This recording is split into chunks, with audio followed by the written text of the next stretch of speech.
गुणातीतोऽक्षरं ब्रह्म भगवान् पुरुषोत्तमः जनो जानन्निदं सत्यं मुच्यते भवबन्धना। श्री स्वामीनारायण भगवाननी जय। अक्षर पुरुषोत्तम महाराजनी जय। राधा कृष्ण भगवाननी जय। सियावर रामचंद्र भगवाननी जय। उमापति शंकर भगवाननी जय। प्रमुख स्वामी महाराजनी जय। महंत स्वामी महाराजनी जय।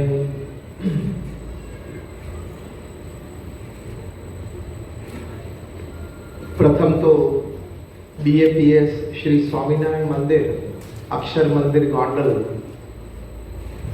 अक्षर डेरी में पधारेला आप सौ मंदिर निमंत्रण ने मान आपीने तो आप सर्वे ने खास नमस्कार। नमस्कार। जय श्री कृष्ण। जय श्री कृष्ण। जय श्री राम। जय श्री राम। जय स्वामीनारायण। जय Swami. And a very good evening. आज अपनी वातनो विषय है लाइफ इज ब्यूटीफुल।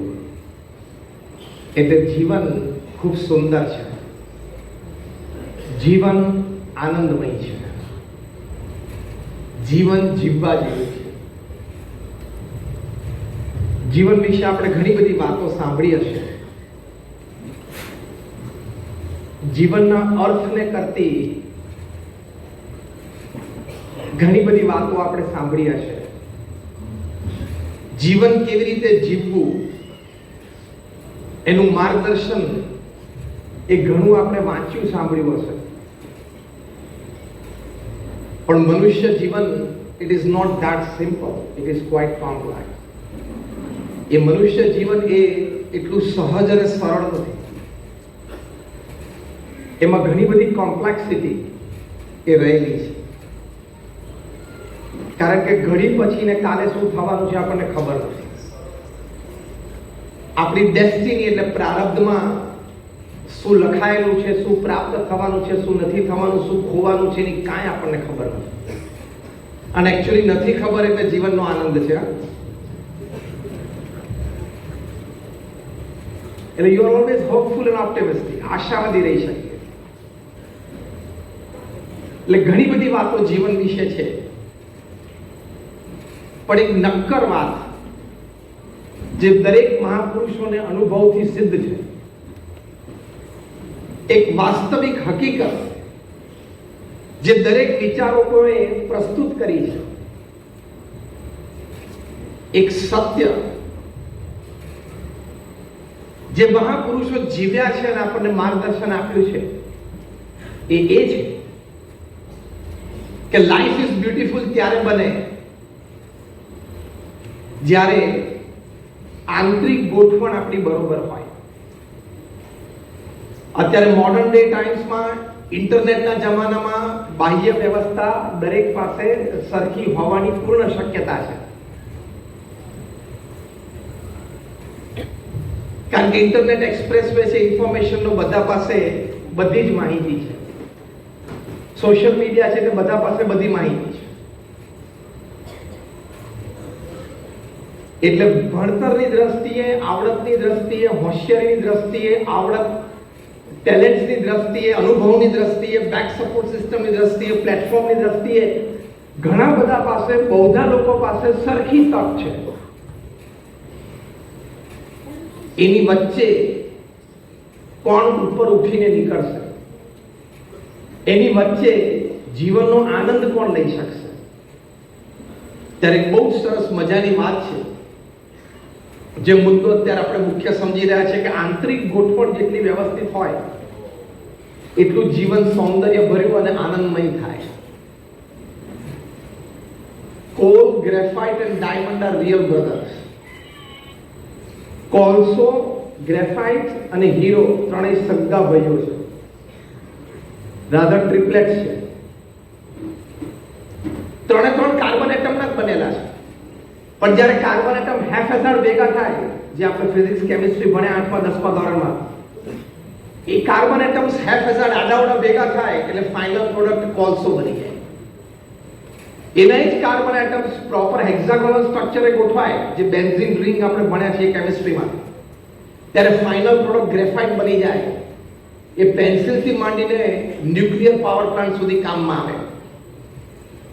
અને the same carbon atoms when they come together in a tetrahedral structure માં ભેગા થાય એટલે ફાઇનલ પ્રોડક્ટ ડાયમંડ, હીરો બની જાય. એટલે કાર્બન, ગ્રેફાઇટ અને ડાયમંડ ત્રણેય સગા ભાઈઓ છે, કારણ કે ત્રણેય કાર્બન એટમના બનેલા છે એટલે કાર્બન સિવાય કાંઈ નથી. પણ ત્રણેયની બજાર ભાવ કિંમત અને મનુષ્યના હૃદયમાં એનું વેલ્યુએશન, એમાં કેટલો ફેર છે? આસમાન જમીનનો ફેર છે. એક આટલા હીરાના ટુકડામાં ટ્રક ભરીને કોલસો આવી જાય એટલે એક ભાઈની કિંમતમાં બીજો ભાઈ તો ટ્રક લોડ આવે. સગા ભાઈઓ છે ત્રણેય. એનું કારણ શું? when they are real brothers, why the difference in this market price and valuation? આટલો તફાવત કેમ? તો વાસ્તવિકતા એ છે કે ત્રણેય સગા ભાઈઓ છે અને કાર્બન એટમના બનેલા છે, પણ ત્રણેયની આંતરિક ગોઠવણી જુદી છે. જેની આંતરિક ગોઠવણીમાં કઈ ઠેકાણું નથી એ કોલસો બન્યો, થોડુંક ઠેકાણું આવ્યું એ ગ્રેફાઇટ થયો, અને પૂર્ણ ઠેકાણું આવ્યું એ હીરો થયો. એટલે આંતરિક ગોઠવણી વ્યવસ્થિત જેટલી હોય એટલી બાહ્ય કિંમત વધે. આંતરિક ગોઠવણી જેટલી વ્યવસ્થિત હોય એટલું લોકોના હૃદયમાં સ્થાન પ્રાપ્ત થાય. અને આ બંનેથી વિશેષ, આંતરિક ગોઠવણી જેટલી વિશેષ હોય એટલું આપણને જીવનમાં સંતોષ, આનંદ, સુખ અને શાંતિ પ્રાપ્ત થાય. એ આંતરિક ગોઠવણી એ પ્રેક્ટિકલી આપણે સમજવી પડે. what actually it means. તો એક વખત પ્રમુખ સ્વામી મહારાજ અમદાવાદમાં હતા. વ્યક્તિગત મુલાકાત દરમિયાન એક યુવાન પ્રમુખ સ્વામી મહારાજને મળવા માટે આવ્યા. આઈએસ થનાર હતો, યુપીએસસી માટે અપીયર થવાનો હતો, એટલે he was going for his public services. એ યુવાને પ્રમુખ સ્વામી મહારાજને એવો પ્રશ્ન પૂછ્યો કે સ્વામી, જીવનના અંતે મૃત્યુ નિશ્ચિત છે, તો જીવન જીવવાનો હેતુ શું છે? બહુ જ ફંડામેન્ટલ ક્વેશ્ચન પૂછ્યો, મૂળભૂત વિચાર. જીવનના અંતે મૃત્યુ નિશ્ચિત છે, તો જીવન જીવવાનો હેતુ શું છે? પ્રમુખ સ્વામી મહારાજ બહુ spontaneously, without a seconds delay, એમના અનુભવ અને શાંતપણામાંથી, અને એથી વિશેષ એમને ભગવાનનો સાક્ષાત્કાર હતો, એ રૂએ એમણે ખૂબ સુંદર ઉત્તર આપ્યો. એ ઉત્તર એ લાઈફ ઇઝ બ્યુટીફુલ, જે આજે આપણે વાત સમજવા બેઠા છીએ. પ્રમુખ સ્વામી મહારાજનો એ અનુભવ અને શાંતપણું, એ દિવ્યતા, એ આપણને જીવનમાં સૌંદર્ય અને આનંદ બંને આપે. 5 વાત પ્રમુખ સ્વામી મહારાજ બોલ્યા હતા. એમાં પ્રથમ વાત ઉત્તર રૂપે પ્રમુખ સ્વામી મહારાજે કરી કે જીવનના અંતે મૃત્યુ નિશ્ચિત છે, તો જીવન જીવવાનો પ્રથમ હેતુ છે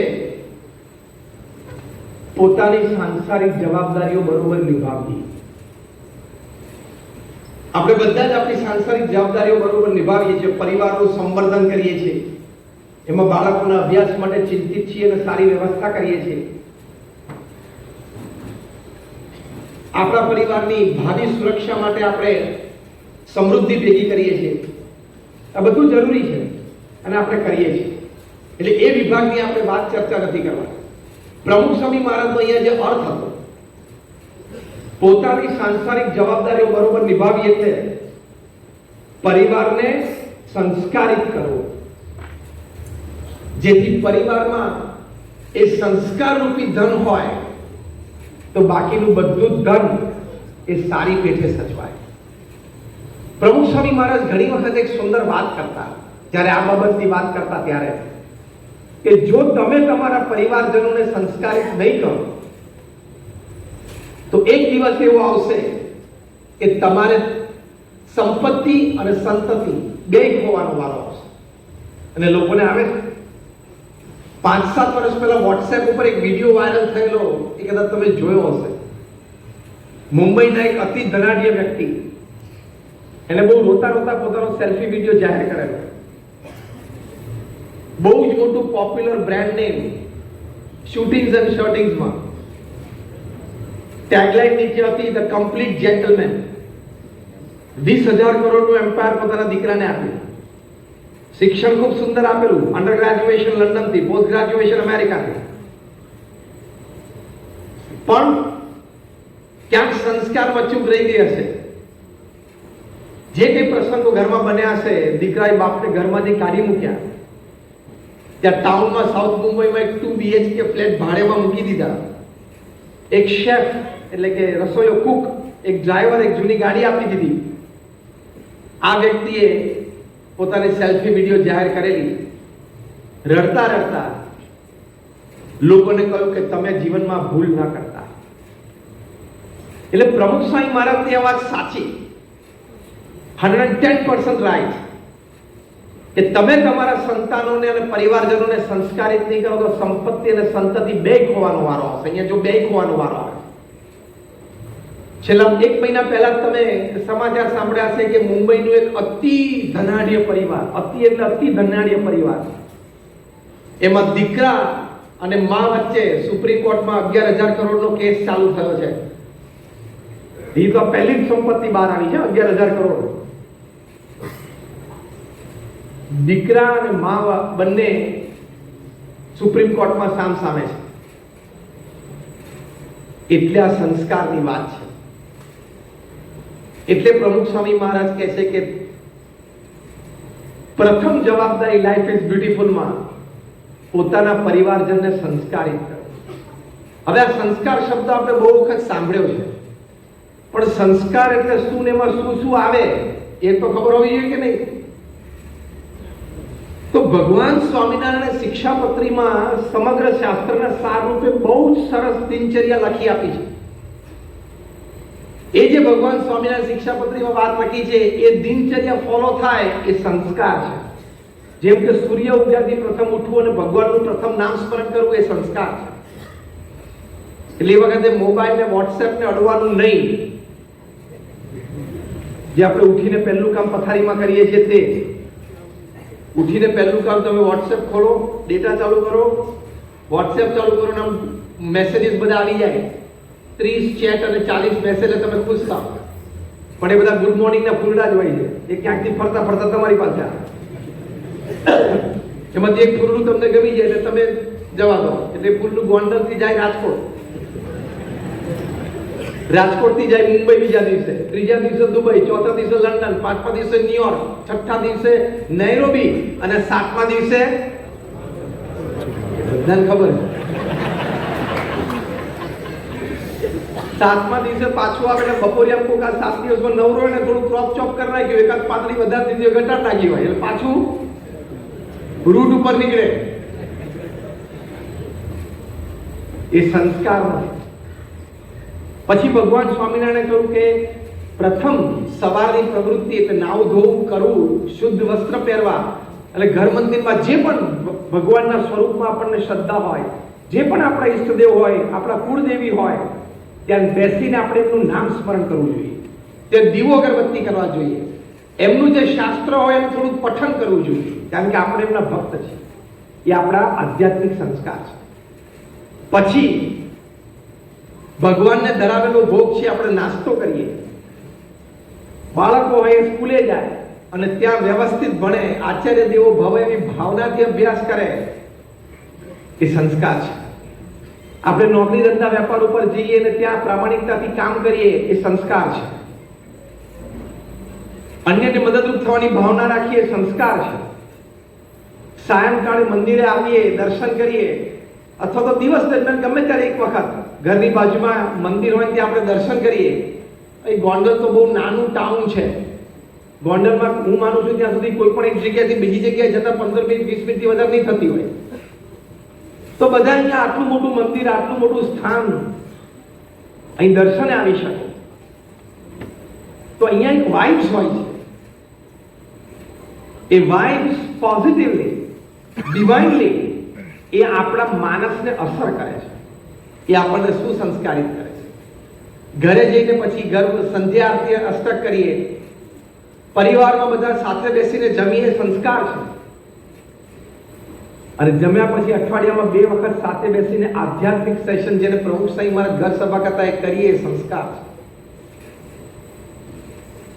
એ ઘર સભા પછી પરિવારજનો સાથે બેઠા હોય ને બધા એકબીજાની દિનચર્યા પૂછે, એકબીજાને પાસેથી સારા પ્રસંગો જાણે, એ પારિવારિક એકબીજા સાથે બોન્ડિંગ વધે, એ સંસ્કાર છે.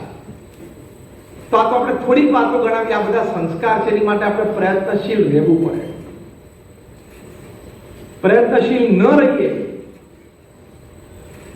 તો આપણા સંતાનોમાં સંસ્કાર ના રહે. ઉપદેશે કરીને પણ, સાથે હળી મળીને બેસીને પણ, આપણા વર્તન દ્વારા પણ આપણે આપણા સંતાનોને સંસ્કારિત કરવાનો પ્રયત્ન કરવો જોઈએ. એકવાર અમારા મંદિરમાં સંધ્યા આરતી પૂરી થઈ, સંતો બધા આરતીમાંથી નીચે ઉતરતા હતા.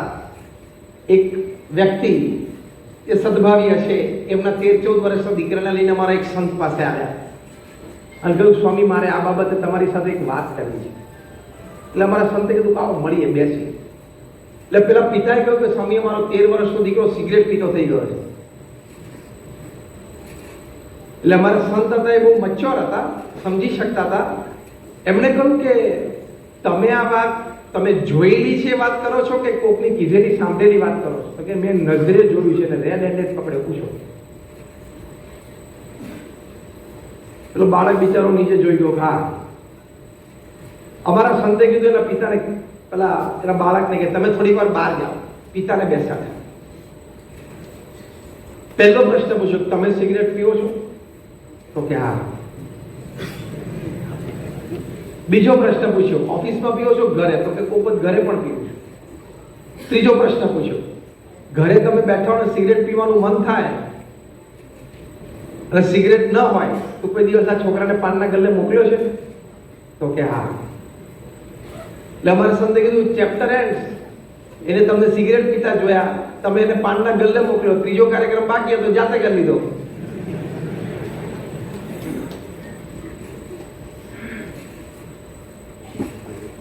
એટલે સંસ્કારિત કરવા માટે વિચારધારાથી માંડીને, ઉપદેશથી માંડીને, વર્તનથી માંડી, આપણું અભિગમ, ચારિત્ર, એ બધું પરિવારજનમાં આપણે બહુ જ જાણપણું રાખવું પડે.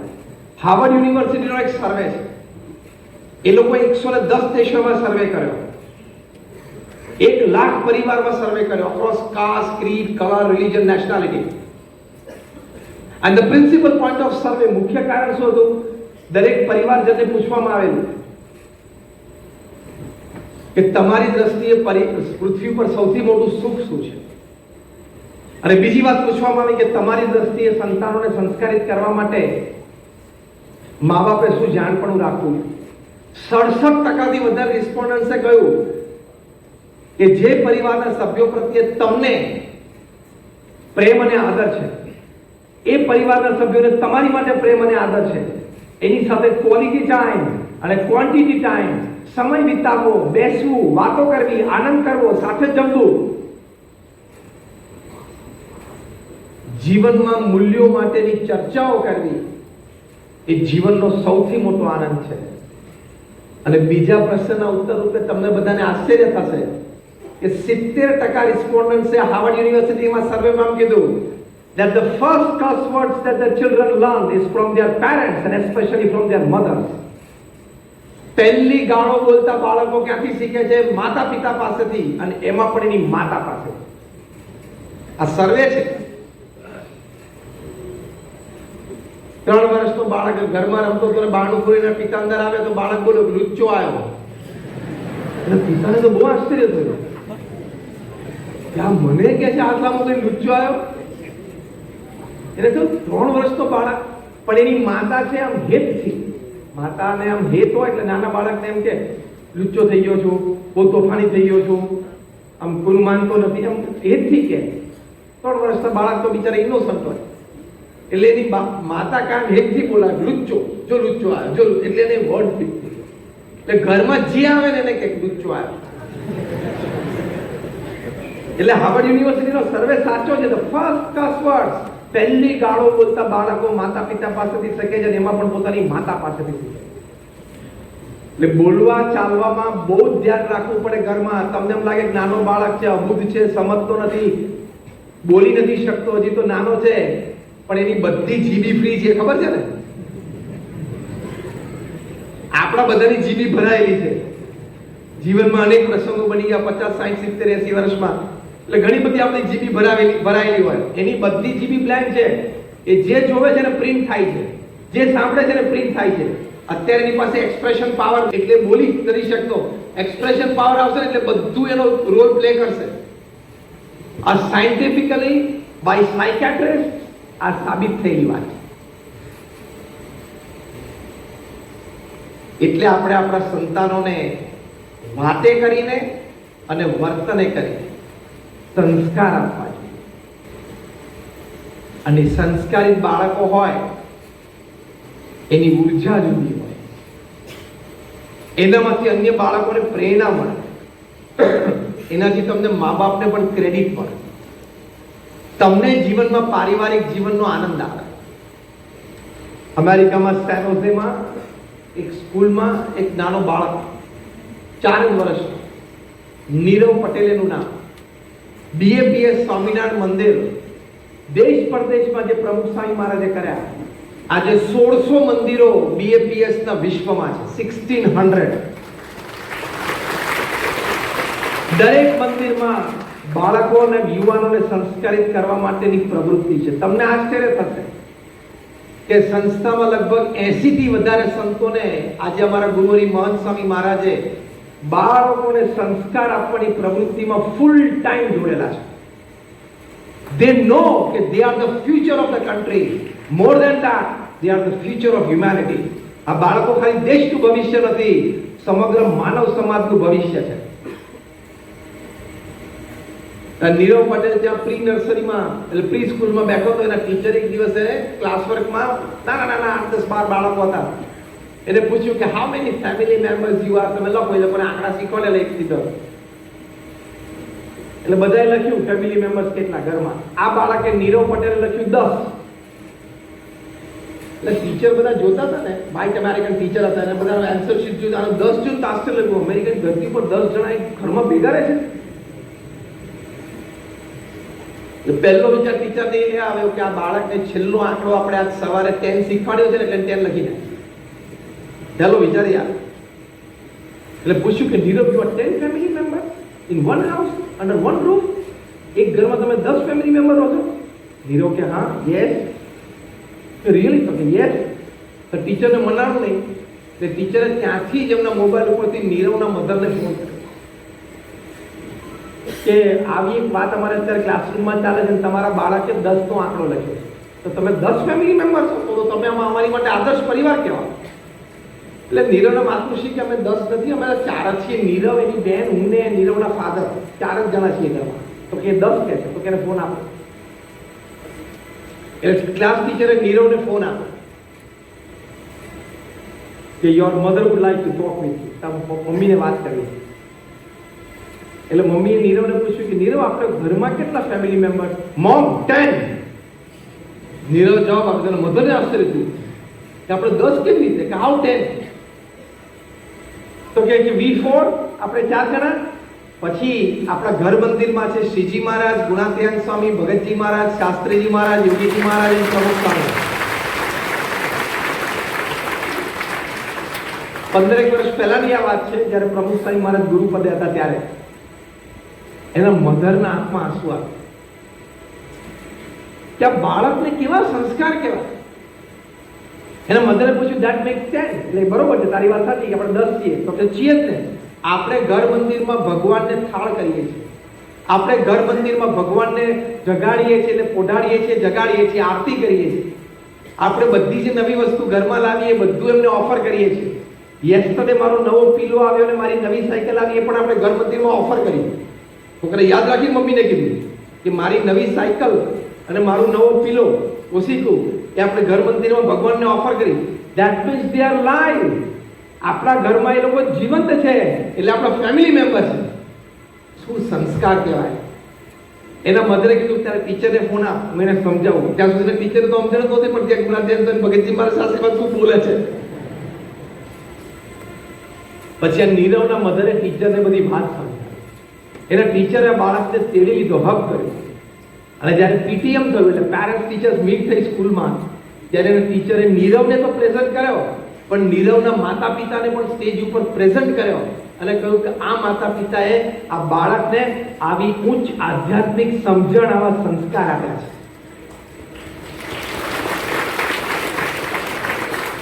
તો એક સંસ્કારી બાળક કેટલો બધો તફાવત લાવી શકે છે, કેટલા પોઝિટિવ વાઇબ્સ લાવી શકે છે. કે અમેરિકામાં જે આપણો બાળક નિત્ય પૂજા કરે, પિકનિક ઉપર ગયો તો ત્યાંય પૂજા કરે, ટીચર કોઈ વોટ આર યુ ડુઇંગ? તો ધીસ ઇઝ માય પર્સનલ પૂજા, કે this is my personal devotion. તો કે યુ ડુ ઇટ ડેઈલી, રોજ કરે છે? તો કે આ કરું છું ને. ત્યારે ટીચરે કીધું કે હું બધા ક્લાસના બોયઝ ગર્લ્સને બોલાવવા જોવા માટે. તો કે આ બોલાવો. તે બાળકને બોલાવ્યો, બધાને બોલાવ્યા. તે બાળકે કીધું બધાને દેખાય એની માટે મને રેસ્ટ પ્લેટફોર્મ પર બેસાડો. મારા ગુરુ રેસ્ટ પ્લેટફોર્મ પર બેસીને બધાને પૂજા દેખાડતા હતા. તો રેસ્ટ પ્લેટફોર્મ પર બેસીને પૂજા કરી અને બધાએ white and Spanish and Mexican and Canadian અને યુરોપિયન ચિલ્ડ્રન આજુબાજુ બેસીને એની પૂજા જોઈ. ફર્સ્ટ ક્લાસ મેડિટેશન કર્યું, માળા ફેરવી, પ્રદક્ષિણા કરી, દંડવત કર્યા, બધાને આનંદ. તો આવા આધ્યાત્મિક સંસ્કારો, એવા જ પારિવારિક સંસ્કાર એ આપણે આપણા સંતાનોને આપવા જોઈએ. તમારામાંથી કેટલા બેઠા છો જેમને નાનપણમાં તમારા દાદા દાદીની ખોળામાં બેસીને તમને શ્રવણ, પ્રહલાદ, નચિકેતા અને ધ્રુવની વાતો સાંભળવાનો લાભ મળેલો? Rays your hands. સભામાં બેઠેલામાંથી 10% હાથ ઊંચો નથી. તો બીજો પ્રશ્ન તો બહુ ફેલ જશે મારો, કે તમે બેઠેલામાંથી કેટલાય તમારા સંતાનોને અથવા તમારા પૌત્ર પૌત્રીને, ગ્રેન્ડ ચિલ્ડ્રનને શ્રવણ, પ્રહલાદ, નચિકેતાની, ધ્રુવની વાતો કરી હોય? આંગળી ઊંચી કરો. ફેથફુલી. હા, ટોટલ સભામાં બેઠા છે એમાંથી લગભગ 25 જણાની પણ આંગળી ઊંચી નથી. તે તમારે કાયમ ક્રિસ્ટિયાનો રોનાલ્ડો દેખાડવાનો છે? તમારે કાયમ એને લાયોનેલ મેસી દેખાડવાનો છે કે બેટા જો લાયોનેલ મેસી આર્જેન્ટિનાનો આટલો મોટો ફૂટબોલ સ્ટાર, આ Cristiano Ronaldo પોર્ટુગલનો captain, football star, આ વિરાટ કોહલી ને આ રોહિત શર્મા, એટલું દેખાડવાનું છે? એ દેખાડો એની ના નથી, એ માહિતી અને જનરલ નોલેજના ભાગરૂપે છે. તમે તમારા સંતાનને નાનપણથી શ્રવણની વાત કરી હશે, શ્રવણનું કેરેક્ટર એના હૃદયમાં ઉતર્યું હશે, તો ભવિષ્યમાં તમે ઘરડા હશો ને કોઈક દિવસ પગ દુખતા હશે તો પગ દબાવશો, બાકી ગળું તો છે જ, દાબી દેશે. જો પહેલો પ્રસંગ મેં કહ્યું ગળું દાબી દીધું ને એને માતા પિતાનું 20,000 કરોડ દાબી દીધું. બોલો, દુનિયામાં અત્યારે સૌથી મોટી વાત છે આ વેલ્યુ સિસ્ટમ. ઇંગ્લેન્ડમાં એક BAPS નો ટીનેજર યુવાન દીક્ષિત 2007માં BAPS સંસ્થાના શતાબ્દી મહોત્સવ વખતે મુખ્ય મંચ ઉપર તેનો પ્રસંગની રજૂઆત થયેલી અને એને મુખ્ય મંચ ઉપર પ્રમુખ સ્વામી મહારાજની હાજરીમાં બિરદાવવામાં આવે. દીક્ષિતને નાનપણથી સ્વપ્ન હતું કે મારે એનિમેટ્રોનિક્સ, ફોટોગ્રાફી, એમાં મારે મારું કરિયર બનાવવું છે, કમર્શિયલ આર્ટમાં મારે કરિયર બનાવવું છે. એની માટે આખા યુરોપની, ખાલી ઇંગ્લેન્ડની નહીં, આખા યુરોપની બેસ્ટ સ્કૂલ રેવન્સલેન્ડ યુનિવર્સિટી, એમાં એને એડમિશનની ઈચ્છા હતી. આ યુનિવર્સિટી આ કોર્સિસ માટે આખા યુરોપમાં પ્રસિદ્ધ છે, નંબર 1 ઇન યુરોપ. એને મહેનત કરી અને આવડત એને રેવન્સલેન્ડ યુનિવર્સિટીમાં એડમિશન મળ્યું. ઘરે માતા અને દીક્ષિત બે જ, એના પિતા નહોતા. કુદરતનું કરવું, એના માતાને પક્ષઘાત એટલે પેરાલિસિસનો સ્ટ્રોક આવ્યો. બહુ જ સામાન્ય પરિવાર, ફૂલ ટાઈમ નર્સ તો ઇંગ્લેન્ડમાં પોસાય જ નહીં, અતિ ધનાઢ્ય હોય એને જ પોસાય. હવે માતાની સેવા કોણ કરે? દીક્ષિતે મેલ મૂકી દીધો યુનિવર્સિટીમાં કે હું આઈ એમ ફોરગોઈંગ માય એડમિશન, હું મારું એડમિશન જતું કરું છું. પછી કોઈ જે એડમિશન ન મળતું એવું લિસ્ટમાં જે ટોપ હોય ને તમે એડમિશન આપી શકો છો. એટલે યુનિવર્સિટીમાંથી પાછો એને મેલ આવે કે તમને આવી યુનિવર્સિટીમાં આટલું સારું સ્કોરિંગ સાથે તમે ટેસ્ટમાં પાસ કરી એડમિશન મળે છે, વાય યુ ફોર ગોઈંગ? તેને લખ્યું કે ફોર અ ફેમિલી રીઝન. યુનિવર્સિટીએ પાછો મેલ કર્યો કે તમે અમને ફેમિલી રીઝન કહો, અમે કંઈક મદદ કરી શકીએ તો, કારણ કે આ તારું કરિયર, તારું ભવિષ્ય છે આ. એટલે આણે કીધું કે બીજું તો કોઈ મદદ નહીં કરી શકે, મારા મધરને પેરાલિસિસનો સ્ટ્રોક આવ્યો છે, એટલે મારે ફૂલ ટાઈમ એમની સેવામાં રહેવું પડશે. યુનિવર્સિટી ઓથોરિટીઝને થયું કે કેવું કહેવાય. અને આ દીક્ષિતે 2 વર્ષ સુધી એની માતાની સેવા કરી. આ જમાનામાં લંડન જેવા શહેરમાં જન્મીને ઉછરેલો યુવક એ શ્રવણ એના જીવનમાં એ પાત્ર સારધાર ઉતારે, એ BAPS અને પ્રમુખ સ્વામી મહારાજનો ચમત્કાર જ કહેવાય. એ દરમિયાન એ ફિઝિયોથેરાપી પણ શીખ્યો. એની માતાની એને બધી જ સેવા કરી, ફિઝિયોથેરાપીની પણ સેવા કરી અને 70-80% સુધી સારું થઈ ગયું. ફરી વખત એ અપ્યોર, એને એડમિશન મળ્યું અને એને ત્યાં કોર્સ જોઈન કર્યો. તો આવા સંસ્કારિત સંતાનો આપણા ઘરમાં તૈયાર થાય એવું આપણે કેટલા ઈચ્છીએ છીએ? Just raise your hands. Yes or no? હાથ ઊંચો કરતા કરતા તમે હસ્યા કેમ, મને કહો.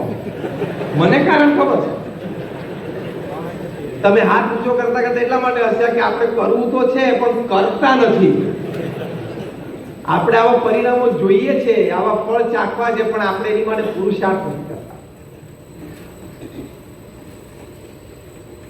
નહીં તો આજે બહારનું વાતાવરણ એવી પરિસ્થિતિમાં છે, જો સંસ્કારિત નહીં કરો તો ભયંકર પરિસ્થિતિ આવશે.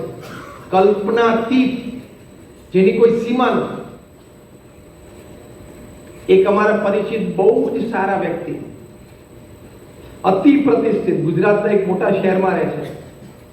હસબન્ડ વાઇફ બંને પ્રોફેશનલ અને they are high and professional.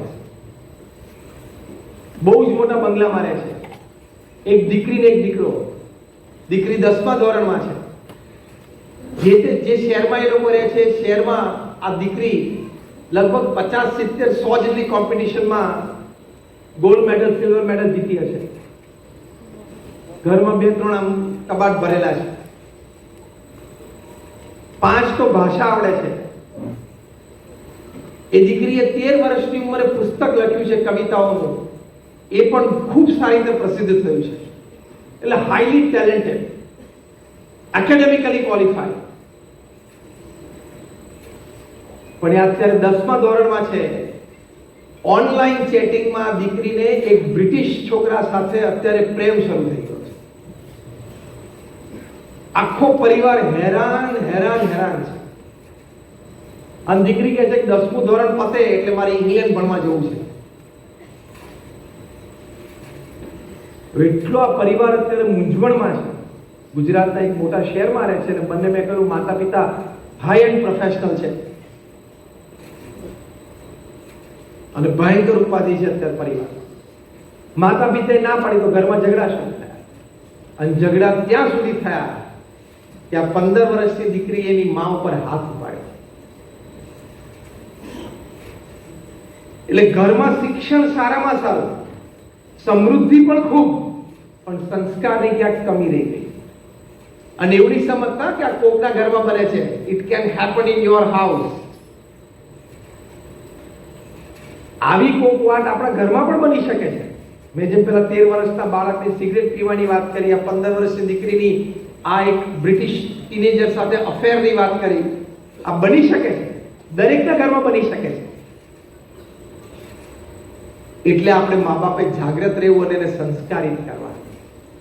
તો પ્રથમ વાત લાઈફ ઇઝ બ્યુટીફુલમાં પરિવાર સંસ્કારિત હોવો જોઈએ. સંસ્કારમાં સંપની વાત પણ આવે છે. જે અમારા ગુરુવર્ય અત્યારે મહંત સ્વામી મહારાજ, એક દિવસ એવો નહીં જતો જ્યાં સંપની વાત ન કરતા હોય. પોતે કહે છે કે જ્યાં સંપ હોય ત્યાં ભગવાન હોય. જ્યાં સંપ હોય, આપણે નાનપણથી આપણે વડીલો પાસેથી એક કહેવત સાંભળતા આવ્યા છે, સંપ ત્યાં જમ, એટલે કે નિરાશ, શાંતિ. એ બહુ જ મોટા સંસ્કાર છે. તમને તમારા ભાઈ સાથે ધંધામાં ઝઘડવાના 10 કારણો છે, અમે સ્વીકારીએ છીએ. તમને તમારા સાસુ સસરા સાથે, પુરુષ ને સ્ત્રી બેયની વાત છે, તમને તમારા સાસુ સસરા સાથે વાંધો પડી જાય ને જુદું રહેવાનું મન થાય, જુદું રહેવું જ પડે એવું હોય, એના 10 કારણો છે, એ વાત છે. પણ એના કોન્સિક્વન્સીસ તમે વિચારો તો ભેગા રહો એના શું લાભ છે, એના 25 કારણો છે. ભેગા રહો એનાથી સંતાનોને અને પરિવારજનને સંસ્કારથી માંડીને સુખ સુધીની વાત, એના 25 કારણો છે. આપણા સમાજમાં તો ઘરના ઘરની વાત નહોતી, પણ હવે તો આપણા સમાજમાં બધે આવી ગયા છે. ભારતીય સમાજમાં બધે આવી ગયા છે. પ્રમુખ સ્વામી મહારાજને વર્ષો પહેલા ન્યુયોર્ક એરપોર્ટ ઉપર એક પત્રકારે પૂછેલું કે સમાજમાંથી નાખવા હોય તેની માટેનો ઉત્તમ ઉપાય શું છે. કેટલો ગહન પ્રશ્ન. પ્રમુખ સ્વામી મહારાજે સ્પોન્ટેનિયસ એનો ઉત્તર આપ્યો. પ્રમુખ સ્વામી મહારાજે કહ્યું કે તમે સમાજમાંથી ચાઇલ્ડ કેર સેન્ટર એટલે કે બાળ ઉછેર કેન્દ્રો કાઢી નાખો, ઘરડા ઘરની જાતે નીકળી જશે. કારણ કે બાળકો માટે સમય મા બાપને નહોતો, જ્યારે મા બાપને કમાવતો અને કરિયર બનાવી હતી, એ બાળકોને ભવિષ્યમાં મા બાપ માટે સમય ના મળે. એટલે હું ઘણી વખત કહું છું, જો તમે તમારા મા બાપને ઘરના ઘરમાં મૂકી આવ્યા તો સેમ રૂમની ડુપ્લિકેટ ચાવી તૈયાર રાખજો, ખિસ્સામાં 25 વર્ષ પછી તમને કામમાં લાગશે. તમારા બાળકો શીખી ગયા કે ઘરડા હતા એટલે પેલી આપણી ગેલેરીમાંથી પેલું દેખાય ત્યાં પપ્પા મેં મૂક્યા આવવાના. એ સંપત્તિ તમે સાથે રહો તે પરિવારમાં સંસ્કાર ઉતરે. સંસ્કાર માત્રની ગંગોત્રી સંપ છે, એવું અમારા ગુરુવરી મોહન સ્વામી મહારાજ ઘણી વખત વાત કરી. તો પ્રથમ વાત પ્રમુખ સ્વામી મહારાજે આ કરી. બીજી વાત લાઈફ ઇઝ બ્યુટીફુલ માં કરી કે નીતિમત્તા અને પ્રામાણિકતાથી કામ કરવું, શાસ્ત્રો પ્રમાણે પવિત્ર જીવન જીવવું.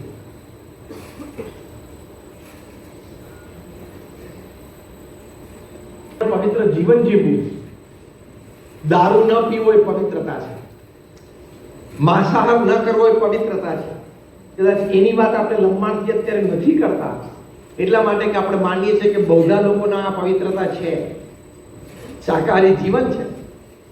અને દારૂ આપણે નથી પીતા, કદાચ બીજું કોઈ નાનું ટબાકોનું વ્યસન હોય તો આપણે છોડી દેવું જોઈએ. એ વાત અહીંયા પ્રમુખ સ્વામી મહારાજ કરે છે. કારણ કે cigar is fire at one end fool at the other. Cigarette એક છેડે ફાયર છે અને બીજા છેડે ફૂલ એટલે મૂરખ છે.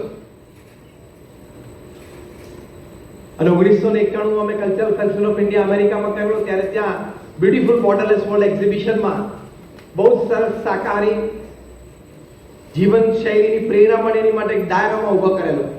પહેલો જ મોટો હાથીને મૂકેલો, બીજો મોટો રાયનાને મૂકેલો, નીચે લખેલું કે who says vegetarian food doesn't have strength, the world's strongest animal elephant is vegetarian.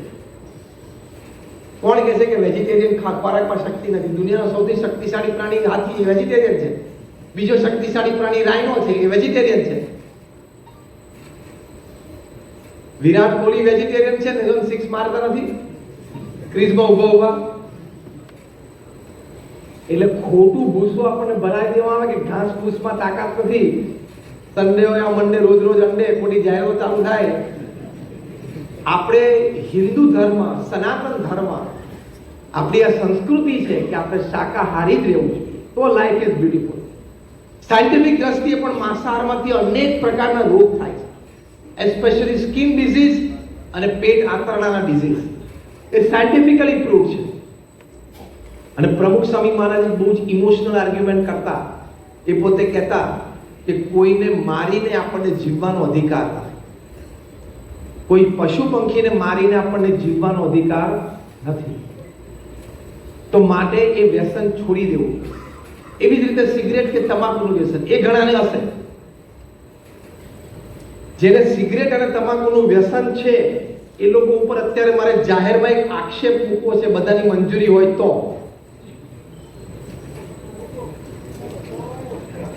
મંજૂરી હોય તો આંગળી ઊંચી કરો તો હું બહુ મોટો આક્ષેપ મૂકું. હાથ બધાએ તૈયાર ઉપર કર્યો છે. Now ready for the fire, I will fire on your chest. હવે છાતી પર ફાયર કરું છું.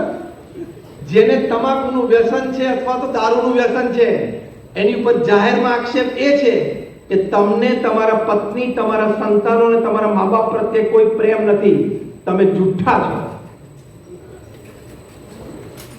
આક્ષેપ છે. સભામાંથી કોઈ બેઠા અને આની સામે મને આર્ગ્યુમેન્ટ કરી બતાવો, હાથ ઊંચો કરો.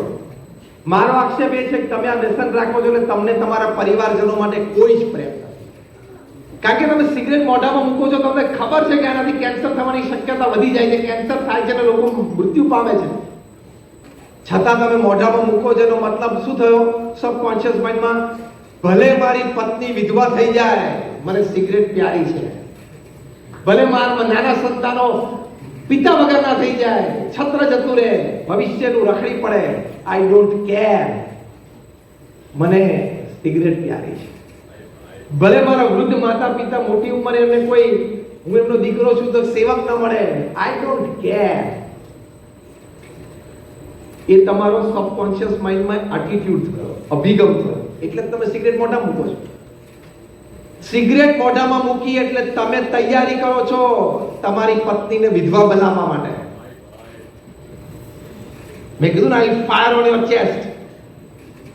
ફરી એક બોલું છું, સિગરેટ મોઢામાં મૂકો છો એટલે તમે તૈયારી કરો છો તમારી પત્નીને વિધવા બનાવવા માટે અને તમારા સંતાનોને પિતા વગરના બનાવવા માટે. એમ આઈ રાઈટ ઓર રોંગ? તો જે સિગરેટ પીતા હોય ને લીકર પીતા હોય, એ આજથી આ એક ધર્મસભા, એક પવિત્ર વાતાવરણમાં, અક્ષરદેરી જેવું અતિ પવિત્ર સ્થાન, એમાં તમે આવ્યા છો, તો હિંમત અને મર્દાનગી રાખજો કે છોડી દઉં છું.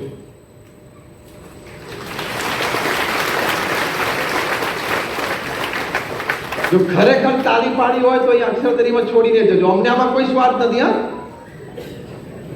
અમને કોઈ જ સ્વાર્થ નથી. આપ્યા તો આપણે જિંદગીમાં પહેલી વાર મળીએ છીએ, ફરી મળ્યા ના મળ્યા વી ડોન્ટ નો.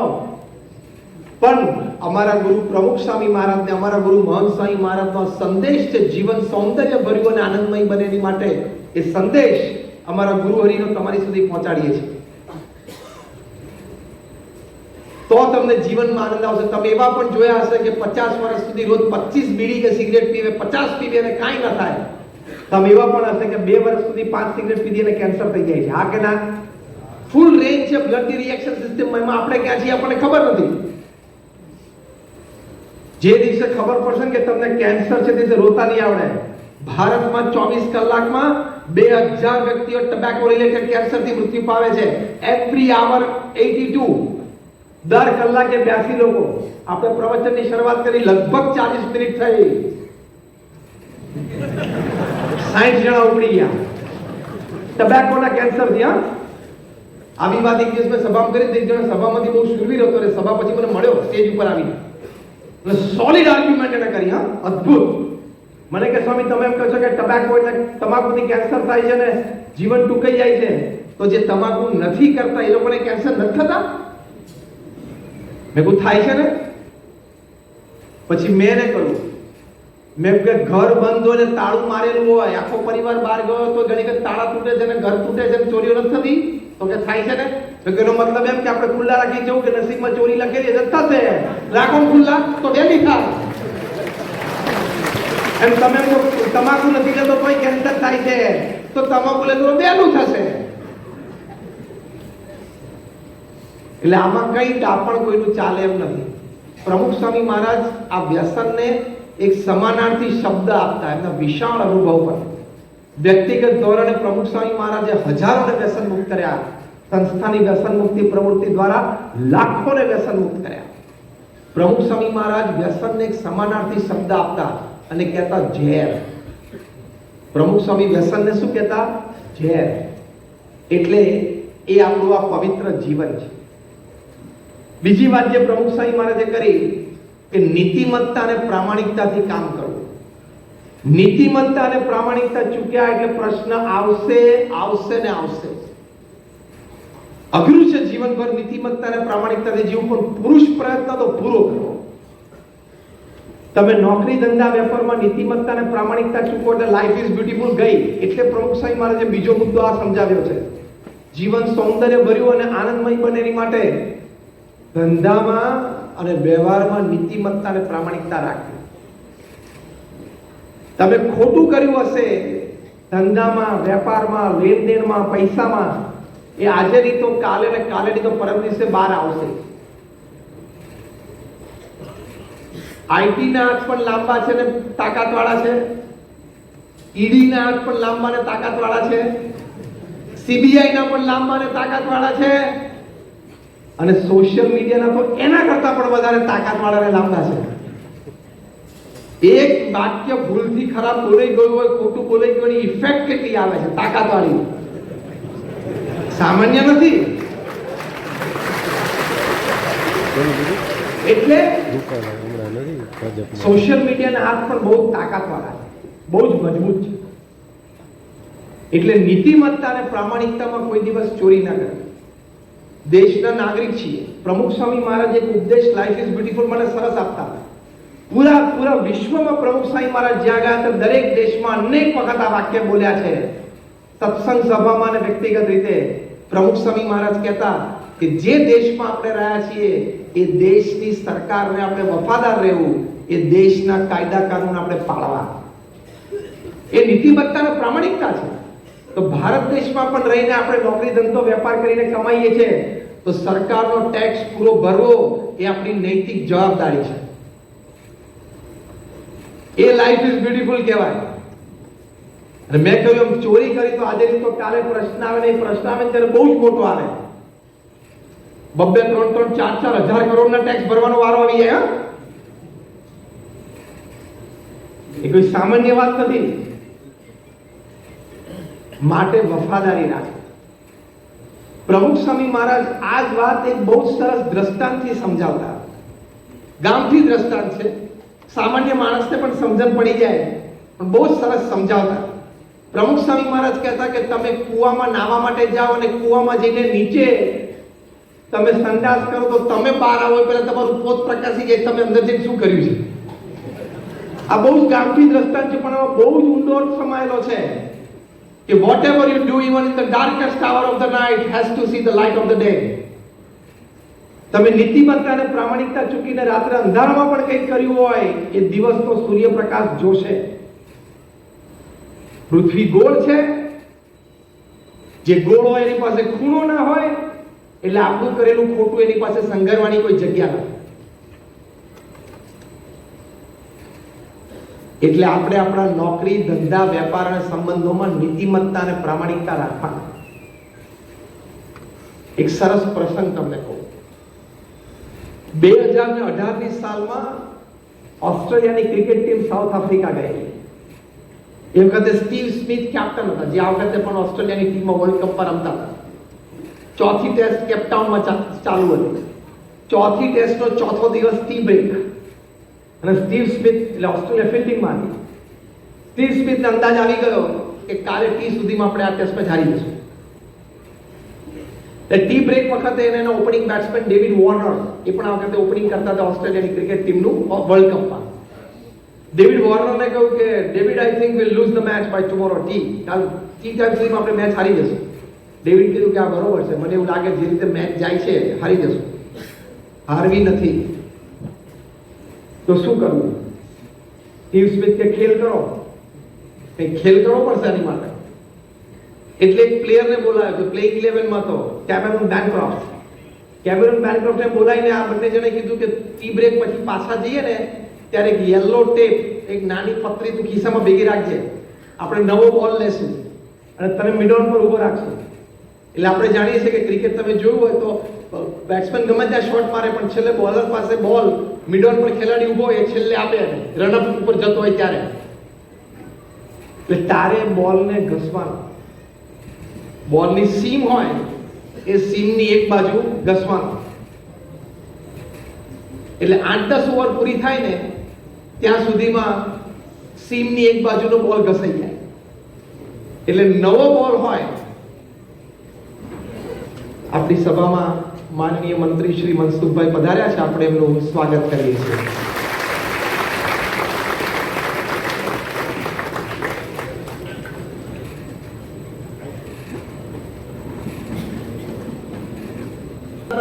આ 2018ની cricket test match between Australia and South Africa.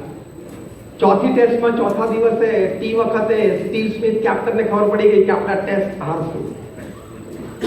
એટલે એને ડેવિડ વોર્નર બોલાવીને કીધું કે આપણે આ ટેસ્ટ હારવી નથી.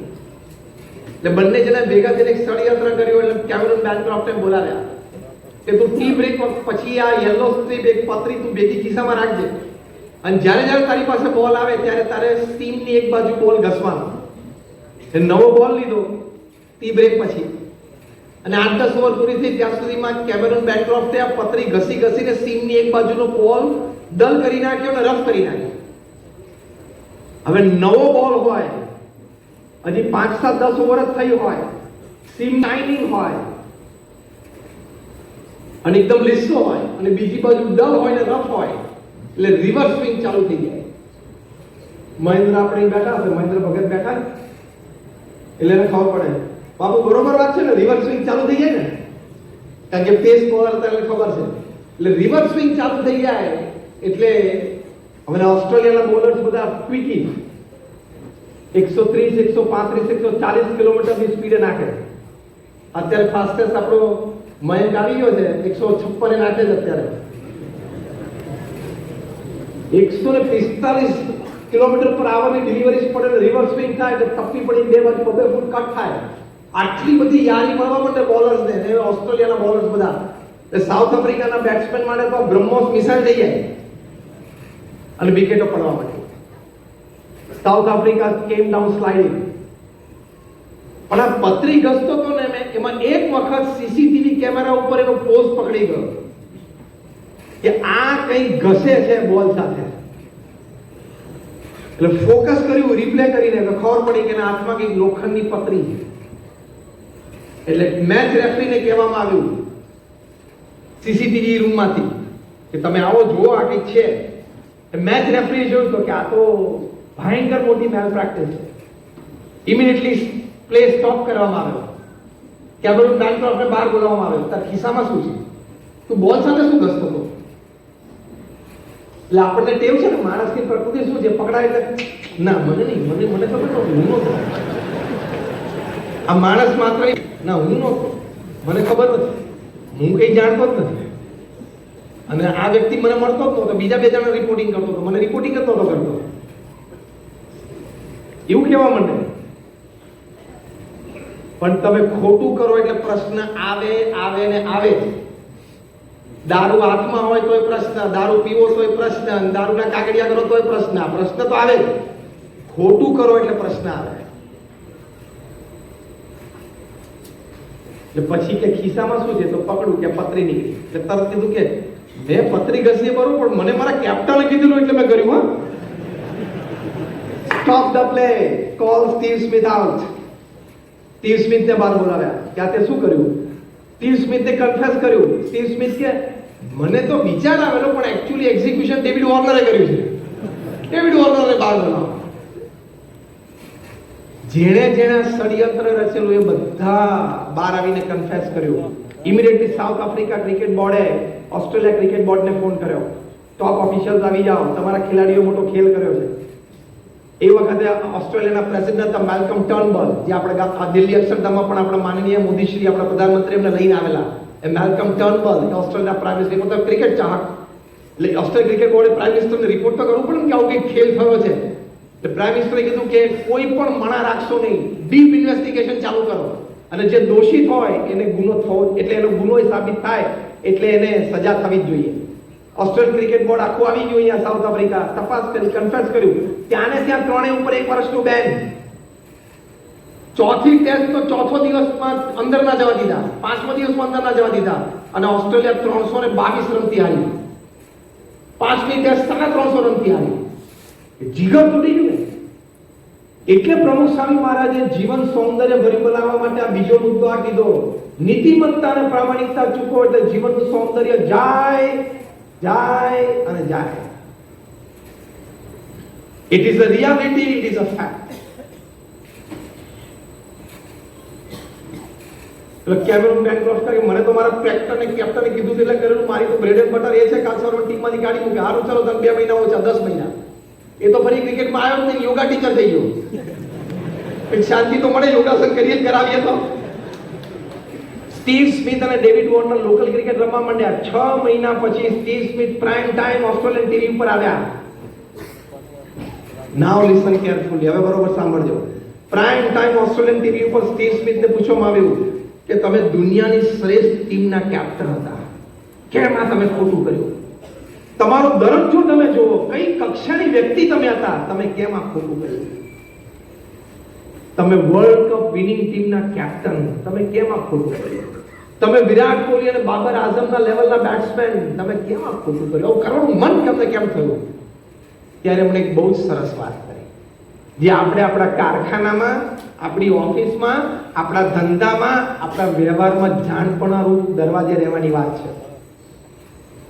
સ્ટીવ સ્મિથ બોલ્યા કે ઓસ્ટ્રેલિયન ક્રિકેટમાં એક કલ્ચર ઊભું થયું છે, વિન એટ ઓલ કોસ્ટ, કોઈ પણ રીતે જીત મેળવો. અને અમને કહેવામાં આવ્યું છે ઓસ્ટ્રેલિયન ક્રિકેટ બોર્ડ દ્વારા કે we don't pay you to play, we pay you to win. અમે તમને ક્રિકેટ રમવા માટેનો પગાર નથી આપતા, જીતવા માટેનો પગાર આપીએ છીએ. એ કલ્ચર બદલાઈ ગયું, એટલે અમારે કોઈ પણ રીતે જીત લાવવી જ પડે. એમ આપણે આપણા ધંધામાં, આપણા કારખાનામાં, આપણા વ્યવહારમાં પ્રોફિટ એટ એની કોસ્ટ, ગમે તે ભોગે પ્રોફિટ લાવવો છે, એ એટીટ્યુડ તમે રાખો અને તમારા કર્મચારીઓને શીખવાડો, એટલે નીતિમત્તા અને પ્રામાણિકતામાં ખામી આવશે અને પ્રશ્ન આવશે. નીતિમત્તા અને પ્રામાણિકતામાં કોઈ દિવસ ખામી ન આવતી. તો ગમે તે સમાજની વચ્ચે ગમે ત્યારે આપણે ઉન્નત મસ્તકે ઉભા રહીને જીવી શકીએ કે મેં જીવનમાં કંઈ ખોટું નથી કર્યું. પ્રમુખ સ્વામી મહારાજને એક વખત પ્રશ્ન પૂછ્યો કે કયો વિચાર તમારા મનમાં હંમેશા રહે છે? પ્રમુખ સ્વામી મહારાજે કહ્યું, જે વિચાર મને ક્યારેય નથી આવ્યો હું કહું. That was more interesting. અને આ પ્રમુખ સ્વામી મહારાજને પ્રશ્ન પૂછ્યો છે, મને ને તમને નહીં. પ્રમુખ સ્વામી મહારાજ એમના જીવનકાળ દરમિયાન 1300 hospitals, hostels, schools, colleges, community centres, સંસ્કાર કેન્દ્ર, હરિમંદિર, મંદિર અને અક્ષરધામ બનાવ્યા. એ પણ 45 વર્ષના ગાળામાં, એ પણ 51 થી 95 વર્ષની ઉંમરમાં. જ્યારે લોકો રિટાયરમેન્ટ વિચારે, પ્રમુખ સ્વામીનું કરિયર શરૂ થયું 51 વર્ષે, કારણ કે 51 વર્ષે ગુરુપદે આવે. 51 વર્ષે જેનું કાર્ય, 51 વર્ષે જેની કારકિર્દી શરૂ થાય, પછી 45 વર્ષમાં 1300 સમાજ સેવા સંસ્થા ઊભી કરવી, એટલે મનસુખભાઈ આંકડા કેવા લાગે છે? 45 વર્ષમાં પ્રમુખ સ્વામી મહારાજે, અને એ 45 વર્ષ પોતાની ઉંમર 51 થી 95, 1300 સંસ્થાઓ. એક જમીન સંપાદન થવી, એ જમીન લોકલ ગવર્નમેન્ટ બોડીઝમાં લીગલી ક્લિયર થવી. બીએપીએસ એક એનપીઓ છે, એક નોન પ્રોફિટ ઓર્ગેનાઇઝેશન છે, એટલે સમાજમાંથી ફંડ્સ રેઝ થવા. આ બધું આર્કિટેક્ટ પ્લાન ડિઝાઇન કરે, પ્લાન્સ લોકલ ગવર્નમેન્ટ બોડીઝમાં લીગલી ક્લિયર થવા. ટેન્ડર્સ નિશાળ થાય, ટેન્ડર પાસ થાય, કન્સ્ટ્રક્શન શરૂ થાય, એટલે ખાતવિધિ પછી 2-5 માળની ઇમારત તૈયાર થાય, 5-7 સ્વયંસેવકની આઈડિયોલોજી પ્રમાણે સંસ્થા ચલાવવા માટે સમર્પિત નક્કી થવા, બીજા 15-25 પેઇડ એમ્પ્લોઈઝ નક્કી થવા, એ સંસ્થાનું ઉદ્ઘાટન સમારોહ થવો, એ સંસ્થાને સમાજની સેવામાં મૂકી દેવી. આ જમીન સંપાદનથી માંડીને સંસ્થાને સમાજની સેવામાં મૂકી દેવી, એ આખી કહાની જે મેં તમને કીધી, એ પ્રમુખ સ્વામી મહારાજે દર 15મા દિવસે 45 વર્ષ સુધી પૂરી કરી. It is a world record and beyond the ken of human intelligence. માણસની બુદ્ધિમાં ન બેસે એવા સ્ટેટિસ્ટિક્સ છે. આપણે કોઈ એક સંસ્થામાં કે બે સંસ્થામાં સભ્ય હોઈએ, બોર્ડ મેમ્બર હોઈએ, કમિટીમાં હોઈએ, પ્રમુખ હોઈએ, તો સાંજ પડે સંસ્થાના પ્રશ્નનું સમાધાન લાવતા લાવતા તો માત્ર ચક્કર આવી જાય છે ને. દર 15મા દિવસે એક સમાજ સેવા સંસ્થાની સમાજને ભેટ આપી, એટલે એની ગિવન ટાઈમ 30 થી 40 સંસ્થાઓના બાંધકામ અને કાર્ય ચાલુ હોય તો દર 15મા દિવસે ઉદ્ઘાટન થાય. અને મહંત સ્વામી મહારાજે વન સ્ટેપ અહેડ, પ્રમુખ સ્વામી મહારાજને ફાઉન્ડેશન તૈયાર કરવાનું હતું, પ્લેટફોર્મ તૈયાર કરવાનું હતું, પછી પરફોર્મન્સ આપવાનું હતું. મહંત સ્વામી મહારાજને ફાઉન્ડેશન તૈયાર મળ્યું, સ્ટેજ તૈયાર મળ્યું, સીધું પરફોર્મન્સ આપવાનું. 2016 થી ગુરુપદે આવ્યા, 8મું વર્ષ ચાલે છે. એમને 300 સંસ્થાઓની ભેટ આપી, એટલે મહંત સ્વામી મહારાજની એવરેજ છે દર 8મા દિવસે એક સંસ્થાની ભેટ આપી. પ્રમુખ સ્વામી મહારાજની 15 દિવસની એવરેજ, મહંત સ્વામી મહારાજની 8 દિવસની average. At the age of 84, today is 91. કેમ થઈ છે? હૃદયમાં નીતિમત્તા અને પ્રામાણિકતા હોય તો resources have to come to. અહીંયા એક પણ કીડી નથી, પણ સાકરનો એક કટકો તમે મૂકો એટલે 15-25 કીડીઓ અડધો કલાકમાં ભેગી થઈ જાય. હા કે ના? મારો પ્રશ્ન એ છે કે કીડીઓ સાકરના કટકામાં સાકર થાય છે એનો કલર જોઈને? ના. એનો રૂપરંગ જોઈને? ના. એનો આકાર જોઈને? ના. કીડીઓ સાકરના કટકા પાસે આવે છે, એનું કારણ શું છે? બોલો. આ તમારો અડધો જવાબ છે. મીઠાશ અને ગળપણ એ અડધો જવાબ છે. બીજો અડધો જવાબ એ છે કે મીઠાશ અને ગળપણ સિવાય બીજું કાંઈ જ નહીં. મીઠાશ તો ખરી, પણ મીઠાશ સિવાય કાંઈ નહીં. એ અગત્યનું છે. થોડાક સદગુણો આપણામાં હોય પણ પાછા બીજા દુર્ગુણો હોય તો કીડીઓ ના આવે. દુનિયાભરમાં જે મહાપુરુષોએ કાર્ય કર્યું છે, સરદાર વલ્લભભાઈ પટેલ તમે જુઓ, તમે અબ્રાહમ લિંકન જુઓ, તમે નેલ્સન મંડેલા જુઓ, જેને હૃદયમાં પૂર્ણ નીતિમત્તા અને પ્રામાણિકતા રાખ્યા છે. રિસોર્સિસ એટલે કે માનવ સંસાધન, અન્ય રિસોર્સિસ એટલે ધન સંસાધન, એ બધું જાતે આકર્ષણ એમની પાસે આવ્યું છે. એટલે નીતિમત્તા અને પ્રામાણિકતા એ આપણા સૌથી મોટા મૂલ્યો છે. એ કોઈ દિવસ ચૂકવા નહીં, અને ન ચૂકીએ તો જીવન સુગંધિત બને છે. લોકોને તમારી પાસે રહેવું ગમે, લોકોને તમારી પાસે આવવું ગમે, લોકોને તમારી સાથે કામ કરવું ગમે, લોકોને તમારા હાથ નીચે કામ કરવું ગમે. આનંદ આવે કે નહીં? અને નીતિમત્તા અને પ્રામાણિકતા તમને જીવનમાં બહુ જ મોટો લાભ કરી શકે. એટલે આ બીજો મુદ્દો પ્રમુખ સ્વામી મહારાજે જીવન જીવવાના હેતુમાં સમજાવ્યો. ત્રીજી વાત કરી પ્રમુખ સ્વામી મહારાજે કે જીવનનો હેતુ શું છે? અન્યને મદદરૂપ થવું. આપણે 5-7 મિનિટમાં પૂરું કરીએ છીએ. અન્યને મદદરૂપ થવું, સેવા ભાવના જીવનમાં રાખવી, એ પણ એક જીવનનો હેતુ છે. લાઈફ ઇઝ બ્યુટીફુલ, જે વિષય પર આપણે વાત કરીએ છીએ, આપણને જીવનમાં અનુભવાય. પ્રમુખ સ્વામી મહારાજ 5 ધોરણ ભણેલા હતા. અંગ્રેજીનું એક વાક્ય સરખું બોલી નહોતા શકતા. ફોરગેટ ઇંગ્લિશ, નોટ ઇવન હિન્દીનું. પણ એમના હૃદયમાં જે સેવા ભાવના હતી, જે એમનું જીવન સૂત્ર હતું, બીજાના સુખમાં આપણું સુખ, બીજાના આનંદમાં આપણો આનંદ, બીજાના ઉત્કર્ષમાં આપણો ઉત્કર્ષ, એ જે સેવા ભાવના હતી, તો કેટલી બધી આવી સેવાભાવી સંસ્થાઓ એમણે ઊભી કરી અને કેટલી બધી સંસ્થાઓને મદદરૂપ થાય. આ તો વર્ષો પછી સાબુદ્દીનભાઈ રાઠોડ એક પ્રસંગ બહાર કીધો ત્યારે જાહેર થયો કે 70ના દાયકામાં અમે પ્રમુખ સ્વામી મહારાજ પાસે ગયેલા કે અમારે થાનમાં કન્યા કેળવણીનું એક સેન્ટર શરૂ કરવું છે, તમે અમને આર્થિક સહયોગ કરો. એ કન્યા કેળવણીનું સેન્ટર, એની પૂર્ણ આર્થિક સહાય પ્રમુખ સ્વામી મહારાજે અર્લી 70sમાં સાબુદ્દીનભાઈ રાઠોડના કહેવાથી કરેલી છે. આ વાત તો 20, 25, 30 વર્ષ પછી બહાર આવી, જ્યારે સાબુદ્દીનભાઈ એક પ્રસંગે બોલ્યા ત્યારે. તો આવી તો અનેક સંસ્થાને પ્રમુખ સ્વામી મહારાજે મદદ કરી છે. આ એમની જીવન ભાવના. આજે આ મહંત સ્વામી મહારાજ છે, એમની સેવા ભાવના કેવી છે? આશ્ચર્ય થશે કે 91 વર્ષની ઉંમરે રોજ સવારે ઉઠીને ભગવાનનું નામ સ્મરણ પછી પહેલો વિચાર શું કરે છે મહંત સ્વામી મહારાજ? મનસુખભાઈ બહુ જાણવા જેવો વિચાર છે મહંત સ્વામી મહારાજનો. પ્રથમ વિચાર એ કરે છે, કદાચ તમને આશ્ચર્ય થશે, દુનિયાના 60 થી 70 દેશોના નામ બોલીને, દરેક દેશનું નામ બોલીને પોતે ભાવના વ્યક્ત કરે કે દેશમાં સુખ અને સમૃદ્ધિ, શાંતિ અને સ્થિરતા વધો.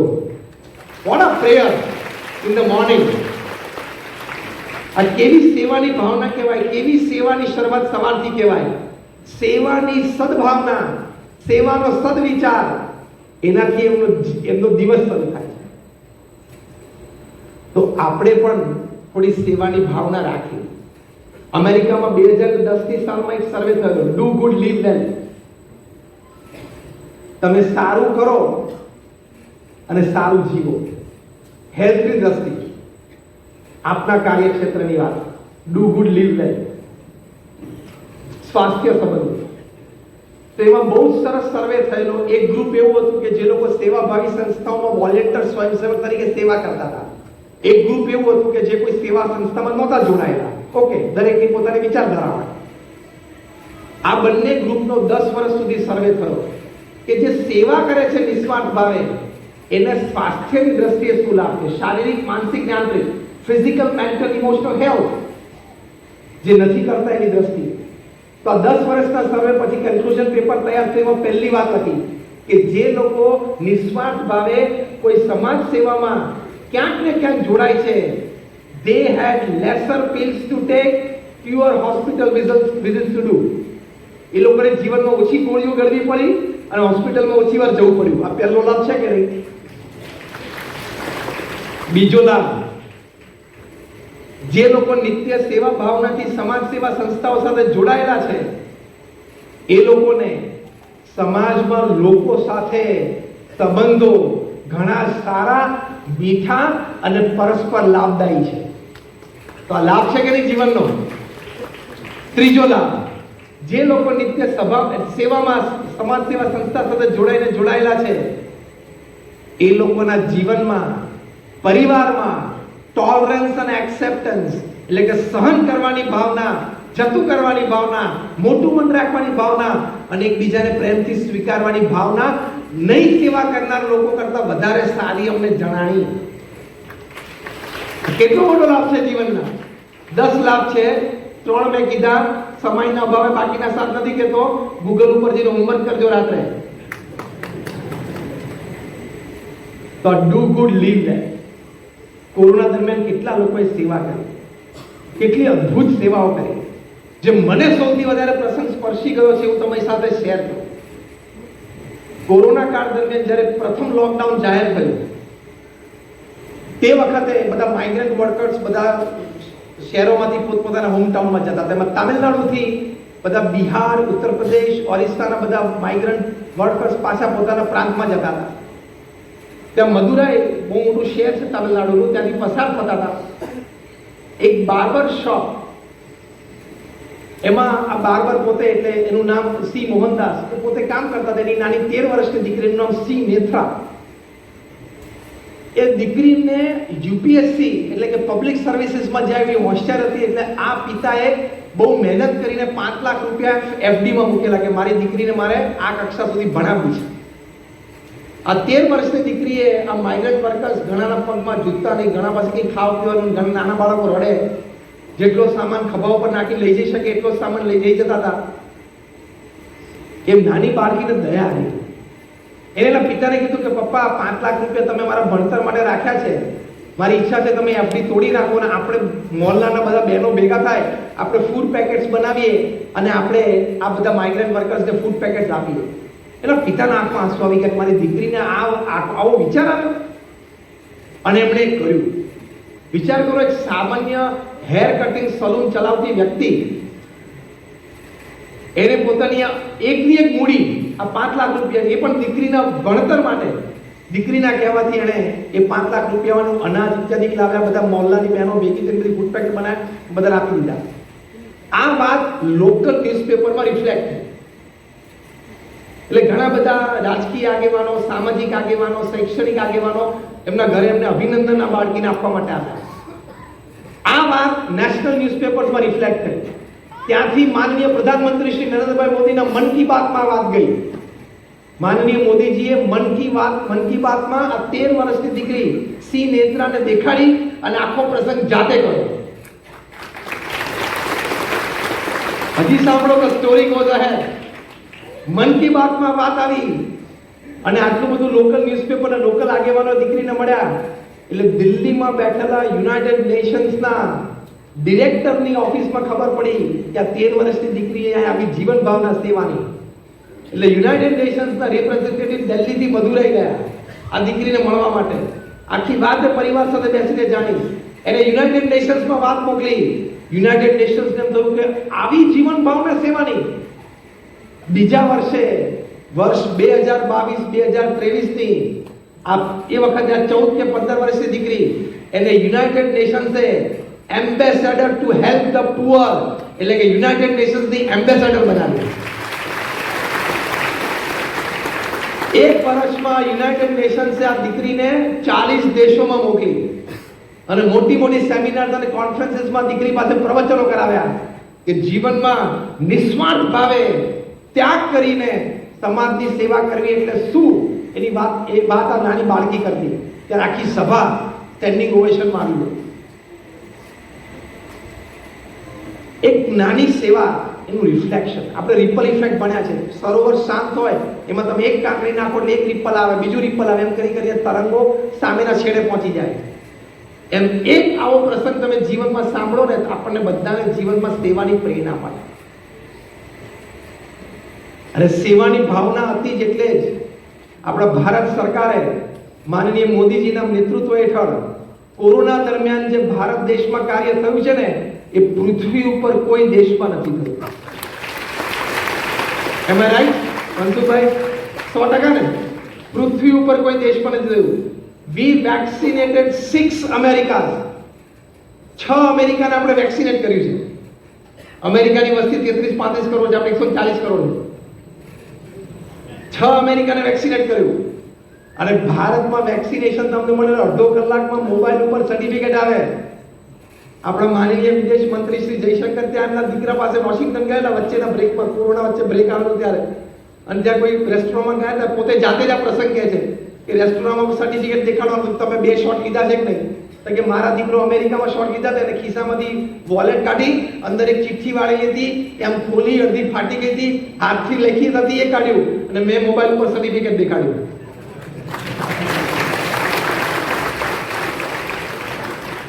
આ એટલા માટે કહું છું કે પ્રોફેશનલિઝમ પછી પહેલા સેવાની ભાવના હોય ને. આપણા માનનીય પ્રધાનમંત્રીજીના હૃદયમાં આવી સેવાની ભાવના એટલે 140 કરોડ લોકો સુધી વેક્સિન અને અનાજ પહોંચાડી શક્યા.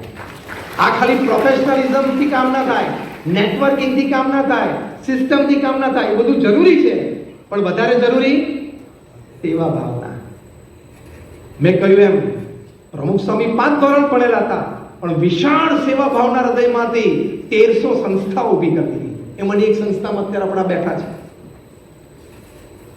અને એમના સંકલ્પે અત્યારે BAPS હિન્દુ મંદિર ઊભું થયું અબુધાબીમાં, વન ઓફ ઇટ્સ કાઇન્ડ.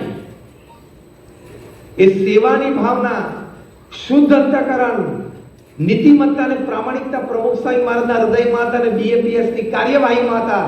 એટલે અબુધાબીના રાજા his royal highness Sheikh Mohammed bin Zayed અલ નહયાને બહુ જ રાજી થઈને BAPS સંસ્થાને 27 એકર જગ્યા ગિફ્ટમાં આપી, ભેટમાં આપી. અને એ પણ મુખ્ય Dubai Abu Dhabi expressway, Sheikh Zayed expressway ઉપર. અને પાછું રાજાએ ફરમાન કર્યું કે આજીવન આ સૂર્ય અને ચંદ્ર પૃથ્વી પર રહે ત્યાં સુધી BAPS હિન્દુ મંદિરને ઇલેક્ટ્રિસિટી અને પાણીનું બિલ નહીં મોકલવાનું. તમે સેવા કરો એટલે લોકો તમારી સાથે જોડાય. તમે સેવાની ભાવના રાખો એટલે સંસાધનો તમારી પાસે આકર્ષાય. એ સિદ્ધાંત છે. It is a fact. ચોથી વાત પ્રમુખ સ્વામી મહારાજે કરી કે જીવનમાં શ્રદ્ધા અને ભક્તિ દ્રઢ કરવા. તો લાઈફ ઇઝ બ્યુટીફુલ.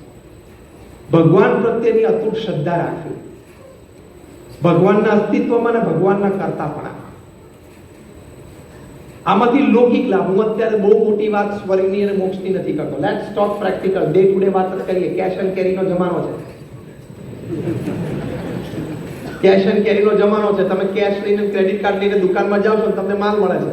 એમ તમે ભગવાનની પ્રાર્થના કરો, અક્ષરદેવીમાં પ્રદક્ષિણા કરો, તાત્કાલિક રિઝલ્ટ મળવું જોઈએ. મળે છે, પણ આપણને અહેસાસ નથી. સાયન્ટિફિકલી પ્રૂવ છે. અમેરિકામાં University of Philadelphia, University of પેન્સિલ્વેનિયામાં doctor Andrew Newberg, doctor H.G. Koenig, હું તમને નામ આપું છું આ ડોક્ટર્સના, વૈજ્ઞાનિકોના, તમે ગૂગલ પર જઈ શકો છો.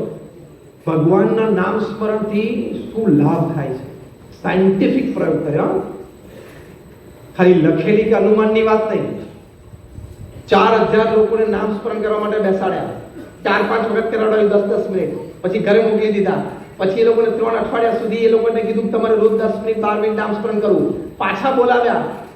સાયકો ન્યુરો સોફ્ટવેરથી એ લોકોના માઇન્ડ મેપિંગ અને એ લોકોના MRIs કરવામાં આવ્યા. પછી નામ સ્મરણ ચાલુ હતું. ફરી વખત સાયકો ન્યુરો સોફ્ટવેર વર્ઝન 2.0 થી ફરી વખત માઇન્ડ મેપિંગ, ફરી વખત MRI ચાલુ, નામ સ્મરણ કરવામાં આવ્યા. અને રિઝલ્ટ કન્ક્લુઝન લખ્યું એ લોકોએ કે 12 મિનિટ પર નિત્ય ભગવાનનું નામ સ્મરણ કરે. જે પણ ભગવાનના સ્વરૂપમાં આપણને શ્રદ્ધા હોય, આપણા કુળદેવીમાં આપણને શ્રદ્ધા છે, પરંપરામાં આપણને જ્યાં પણ શ્રદ્ધા હોય, એ ભગવાનના સ્વરૂપનું તમે 10 મિનિટ પણ નામ સ્મરણ કરો તો એ લાભ શું છે? તો આ યુનિવર્સિટી ઓફ પેન્સિલ્વેનિયા અને Philadelphia, doctor Andrew Newberg, doctor H.G. કોઈંગે લખ્યું. પ્રથમ લાભ, જે 4 થી 12 વર્ષની ઉંમરના બાળકો છે એને 20 થી 25% એનો મેમરી પાવર વધે છે. આ લાઈફ ઇઝ બ્યુટીફુલ થઈ કે નહીં? કારણ કે એ વખતે નામ સ્મરણ વખતે જે હાર્મોન્સ, અહીંયા પિટ્યુટરી ગ્લેન્ડ હોય, પિટ્યુટરી ગ્લેન્ડમાંથી જે હાર્મોન્સ બોડીમાં રિલીઝ થાય છે બ્લડ સ્ટ્રીમમાં, એનાથી બોડી ઉપર શું ઇફેક્ટ પડે છે, માઇન્ડ ઉપર શું ઇફેક્ટ પડે છે હાર્મોન્સથી. જે હાર્મોન્સ રિલીઝ થાય છે તો પહેલું બાળકોની યાદશક્તિ વધી. 12 વર્ષથી 22 વર્ષની ઉંમરે યુવાનોને તરુણો હતા, એ લોકોને 15 થી 18 થી 20% સુધી સેલ્ફ કોન્ફિડન્સ અને વિલ પાવરમાં વધારો જણાવો, જે આ ઉંમરમાં વધારે જોઈએ. જે 22 થી 60 ના હતા, જે બૌદ્ધ આપણે અહીંયા બેઠા છીએ, 22 થી 60 ની ઉંમરના, એ લોકોને લાભ નામ સ્મરણથી એ થયો, એ લોકોને 22 થી 25% સુધી બફર કેપેસિટી એટલે દુઃખ સહન કરવાની શક્તિમાં વધારો જણાવો. કારણ કે જેટલા ઝાટકા આવવાના હોય જીવનમાં 22 થી 60 માં જ આવે. 22 જેટલા ઝાટકા આવવાના ને બધા 22 થી 60 માં આવી જાય, પછી લાઈફ પાછી સ્થિર થઈ જાય 60 પછી. ઇન્ટુ બ્રેકેટ કરીએ તો દુઃખ સહન કરવાની શક્તિ નામ સ્મરણથી મળી. અને છેલ્લું એજ ગ્રુપ હતું એક્સપેરિમેન્ટમાં 60 થી 80 વર્ષના, એટલે રિટાયર્ડ અને ઓલ્ડ એજ પીપલ. એ લોકોને ફિનોમિનલ 25 થી 35% વધારો, સ્ટ્રેન્થ ઓફ ઇમ્યુન સિસ્ટમ, રોગ પ્રતિકારક શક્તિમાં વધારો જણાવો. તો આ સાયન્ટિફિક એક્સપેરિમેન્ટથી સાયકોન્યુરો સોફ્ટવેર નામ સ્મરણ દરમિયાન એ લોકોએ કહ્યું કે નામ સ્મરણથી તમારી યાદ શક્તિ વધે છે, તમારો કોન્ફિડન્સ લેવલ વધે છે, તમારો વિલ પાવર વધે છે, તમારી દુઃખ સહન કરવાની શક્તિ વધે છે અને તમારી રોગ પ્રતિકારક શક્તિ પણ વધે છે. આ 5 લાભ ભગવાનના નામ સ્મરણથી છે. તો કરવું જોઈએ કે ના કરવું જોઈએ? જે કરતા હોય એને અભિનંદન છે, ના કરતા હોય 5 નો લાભ લેવા માટે કાલથી ચાલુ કરજો. કાલથી શું, હજી આપણે સુવાની વાર જ છે. જીવનમાં શ્રદ્ધા અને ભક્તિ દ્રઢ કરો. એ પ્રમુખ સ્વામી મહારાજે કહ્યું એનો એક પ્રાથમિક નાનો લાભ મેં દેખાડ્યો, પણ એનો બહુ જ મોટો લાભ એ જીવનમાં છે. બહુ જ એક મોટા બિઝનેસમેન મનુભાઈ માધવાણી કાયમ પ્રમુખ સ્વામી મહારાજ પાસે આવતા અને પ્રમુખ સ્વામી મહારાજને કહેતા કે સ્વામી બહુ ટેન્શન રહે છે, ધંધાના કામમાં બહુ જ ટેન્શન રહે છે. પ્રમુખ સ્વામી મહારાજ કાયમ એને કહેતા કે આપણે આપણી બુદ્ધિ શક્તિ આવડત પ્રમાણે મહેનત કરી લેવાની, પછી જે ફળ મળે એ ભગવાનની ઈચ્છા સમજીને સ્વીકારી લેવાનું, ટેન્શન ના રહે. મનુભાઈ માધવાણીને બહુ વખત કહેવાથી આ વાત પછી બેઠી મનમાં. વર્ષો પછી એમને પ્રમુખ સ્વામી મહારાજે કહ્યું કે મેં આ પ્રયોગ ચાલુ કર્યો કે સાંજે ઓફિસથી ઊભો થઉં ત્યારે મારી જાતને કહું કે આખો દિવસ મેં મારી મહેનત બુદ્ધિ શક્તિ આવડત પ્રમાણે કામ કર્યું છે, હવે તમારે જે ફળ આપવું એ આપો, હું રાજી છું. આ વાત કહીને મનુભાઈ માધવાણીએ પ્રમુખ સ્વામી મહારાજને કહ્યું કે સ્વામી કોઈ ટેન્શન મનમાં રહેતું નથી. આ લાભ છે ભગવાનના નામ સ્મરણ માટે. શ્રદ્ધા અને વિશ્વાસ દ્રઢ કરો. અને 5મી વાત પ્રમુખ સ્વામી મહારાજે કહી કે પોતાના આત્માનું કલ્યાણ કરે. આપણા સત્શાસ્ત્રોનો અભિપ્રાય છે કે મનુષ્ય જીવન એ સાંસારિક જવાબદારીઓ નિભાવવા માટે પણ છે અને પરલૌકિક પ્રાપ્તિ માટે પણ છે. આપણા મહાન ઋષિ મુનિઓએ આપણને વિશાળ અનુભવ પરથી, સાક્ષાત્કાર પરથી આ વાત કરી છે. તો એ પુરુષાર્થ પણ આપણે અધ્યાત્મના માર્ગે ચાલીને કરવો. તો ટૂંકમાં પ્રમુખ સ્વામી મહારાજને જે પ્રશ્ન પૂછાયેલો, જેનાથી આપણે પ્રવચનની શરૂઆત કરી કે જીવનના અંતે મૃત્યુ નિશ્ચિત છે, તો જીવન જીવવાનો હેતુ શું છે? પ્રમુખ સ્વામી મહારાજે 5 હેતુ બતાવ્યા. પહેલો, પોતાની સાંસારિક જવાબદારીઓ બરોબર નિભાવવી. બીજું, નીતિમત્તા અને પ્રામાણિકતાથી કામ કરવું અને સત્શાસ્ત્રો પ્રમાણે પવિત્ર જીવન જીવવું. ત્રીજું, અન્યને મદદરૂપ થવું. ચોથું, ભગવાન પ્રત્યેની શ્રદ્ધા અને ભક્તિ દ્રઢ કરવા. અને 5મું, પોતાના આત્માનું કલ્યાણ કરવું. દિનચર્યામાં, દિવસની પ્રવૃત્તિમાં આ 5માંથી 1, 5માંથી 2 કે 5 વાત જે પણ ક્રિયામાં સમાતી હોય એ તરફી આપણી વૃત્તિ હોય તો સમજવાનું કે we are on the right track, આપણે આ સાચા માર્ગ પર છીએ. તો આવો એક સારો વિચાર, જીવન જીવવાની શૈલી, લાઈફ ઇઝ બ્યુટીફુલ. પ્રમુખ સ્વામી મહારાજ એમના વિશાળ અનુભવ, એમના શાંતપણામાંથી આપણને વાત શીખવાડી છે. તો આવી સારી વાત આપણે આજે સાંભળી છે. આપણામાંથી બૌદ્ધને આમાંથી ઘણા બધા સારા વિચારો હોય, પણ આજે જરા વધારે કોન્ક્રીટ રીતે, કન્સાઇઝ રીતે, પ્રોપર પેકેજમાં એ આપણને પ્રાપ્ત થઈ એવું જીવન આપણે જીવવાનો પ્રયત્ન કરી શકીએ અને જીવી શકીએ અને લાઈફ ઇઝ બ્યુટીફુલ બનાવી શકીએ એવી આજે ભગવાન સ્વામિનારાયણના ચરણોમાં પ્રાર્થના, ભગવાન શ્રી રામના ચરણોમાં પ્રાર્થના, ભગવાન શ્રી કૃષ્ણના ચરણોમાં પ્રાર્થના, ગુરુહરિ પ્રમુખ સ્વામી મહારાજ અને ગુરુહરિ મહંત સ્વામી મહારાજના ચરણોમાં આપણે પ્રાર્થના કરીએ છીએ. જય સ્વામિનારાયણ.